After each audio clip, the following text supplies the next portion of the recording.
ఉగాది పండుగ తెలుగు వారందరికీ ఎంతో విశిష్టమైందని మాజీ రాజ్యసభ సభ్యుడు హనుమంతరావు అన్నారు.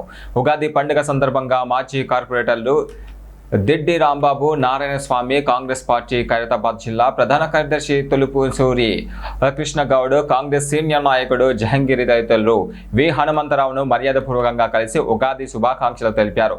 ఈ సందర్భంగా ఆయన మాట్లాడారు. తెలుగువారి ప్రజల జీవితాల్లో కూడా కొత్త ఆశలు, ఆశయాలు చిగురించాలని పేర్కొన్నారు. ఉగాది పచ్చడిలాగే జీవితంలోని కష్ట సుఖాలను సమానంగా స్వీకరిస్తూ అందరూ సుఖ సంతోషాలతో వర్ధిల్లాలని ఆకాంక్షించారు.